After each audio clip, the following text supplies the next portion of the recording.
Bagaimana menurut kalian setelah melihat tayangan barusan? Sangat tidak asing kan?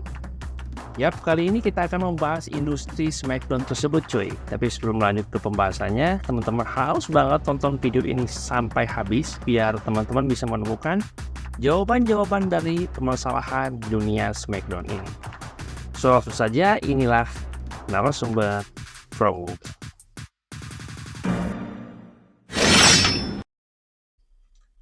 Smackdown atau WWE adalah sebuah industri gulat profesional yang menjadi semakin populer selama bertahun-tahun cuy. Dan Smackdown ini adalah salah satu liga terbesar di dunia. Lalu apa sih yang membuat Smackdown ini diminati dan digandrungi oleh para penonton? Yap, kita bahas sejarahnya dulu kali ya.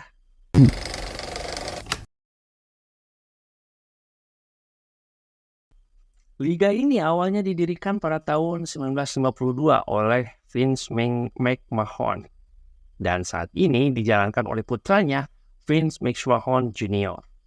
Smackdown mulai menjadi populer di era 1980-an cuy yang dikenal sebagai Hulkmania era karena ikon dari bintang gulat yang terkenal pada saat itu adalah si Om Hulk Hogan cuy. Sejak saat itu, WWE telah menjadi salah satu hiburan terbesar di dunia. Salah satu hal yang membuat WWE menarik adalah karakter-karakter yang dimainkan oleh para pegulat. Beberapa karakter yang paling terkenal termasuk The Rock, Stone Cold, gitu kan, atau Steve Austin dan John Cena. Karakter-karakter ini memiliki ciri khas yang membedakan mereka dari yang lain, gitu kan, membuat penggemar terikat dengan mereka. WWE juga dikenal karena pertandingan spektakulernya cuy seperti Royal Rumble, SummerSlam, dan WrestleMania. Pertandingan ini mempertemukan para pegulat-pegulat terbaik dalam pertarungan yang menegangkan. Lalu WWE juga bukan hanya menyajikan pegulat pria saja, namun juga ada divisi wanitanya cuy yang semakin populer, gitu kan. Di mana para pegulat wanita bersaing dalam pertandingan yang sama menegangkannya dengan para pegulat pria gitu kan.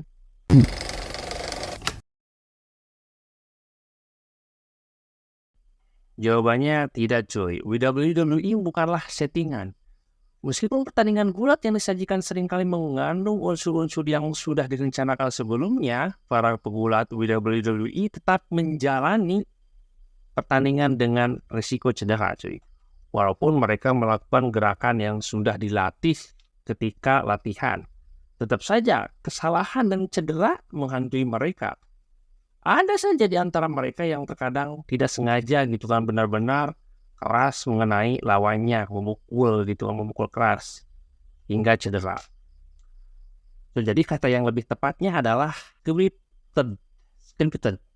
Bukan settingan, karena gerakan-gerakan yang dilakukan pegulat termasuk pukulan, tendangan, bantingan, dan bahkan penggunaan senjata itu semua asli cuy, dan settingan sama sekali enggak. Terus kalau gerakan-gerakannya asli, kenapa pegulat-pegulat nggak cedera?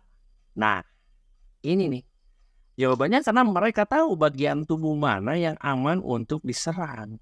Contohnya, penggunaan kursi sebagai senjata kalau kita perhatikan selama paling tidak 5 tahun terakhir atau pegulat WWE ini akan sering menyerang bagian punggung lawannya cuy saat menggunakan kursi. Kalau memang mereka mau menyakiti lawannya, tentu saja bagian kepala akan lebih sakit jika terkena kursi tersebut. Nah, industri WWE ini sendiri lebih tepatnya seperti pertunjukan teater cuy, tampil live di depan ribuan orang dengan naskah yang sudah disiapkan dan diatur jalan ceritanya untuk menghibur para penonton tersebut melalui latihan yang sangat intensif tentunya. Gitu ya cuy ya.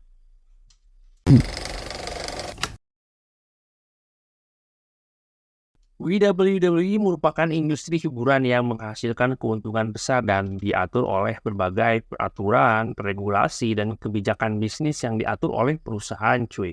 Dan hal tersebut sangat berimpact juga terhadap karir para pegulat itu sendiri. Yang mana selain menjadi bintang di atas ring, beberapa pegulat WWE juga telah meraih kesuksesan di industri hiburan Hollywood dan menjadi selebriti atau aktor di kancah Hollywood tersebut cuy. Contohnya saja Dwayne The Rock Johnson ya, yang udah banyak kita kenal gitu kan membintangi film-filmnya. Dia adalah salah satu contoh pegulat WWE yang paling sukses dalam karir aktingnya.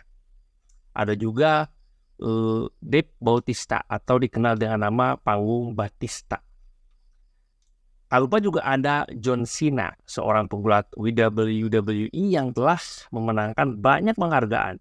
Ia juga telah memulai karir aktingnya dengan muncul di beberapa film Hollywood. Kemudian Steve Austin yang lebih dikenal dengan nama panggung Stone Cold. Dia adalah salah satu pegulat WWE yang paling populer setelah pensiun dari gulat profesional. Austin memulai karir aktingnya juga dengan memerankan beberapa peran kecil dalam beberapa film. So, apakah dari nama-nama yang sudah disebutkan tadi, Anda pegulat WWE idola kalian? Kalau ada, coba komen di bawah, tuliskan siapa namanya. Nah, pertanyaannya, kenapa industri yang sebesar itu bahkan bisa dibilang SmackDown ini mendunia gitu kan, tidak tayang lagi di pertelevisian Indonesia? Kenapa?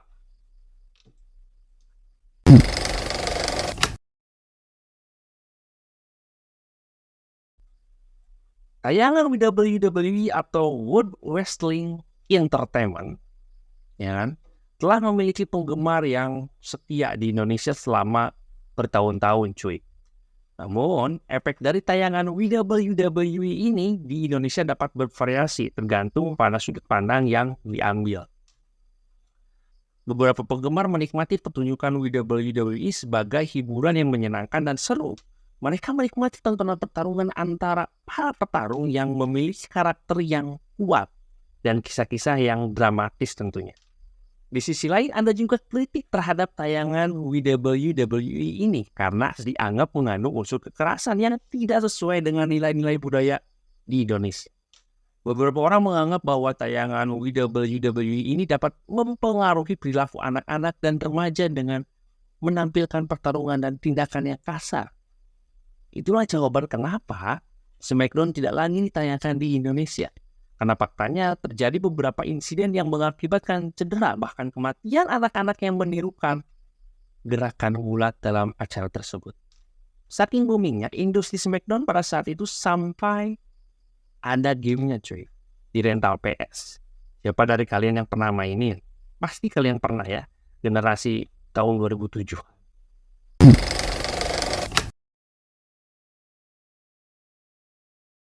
Jadi kesimpulannya, efek dari tayangan WWE di Indonesia ini bisa dibilang bervariasi lah ya, tergantung pada sudut pandang setiap individu. Karena meskipun KPI atau Komisi Penyiaran Televisi tidak menayangkan lagi tayangan WWE tersebut, tetap saja semua orang masih bisa mengakses dari media sosial, YouTube gitu kan, termasuk anak-anak.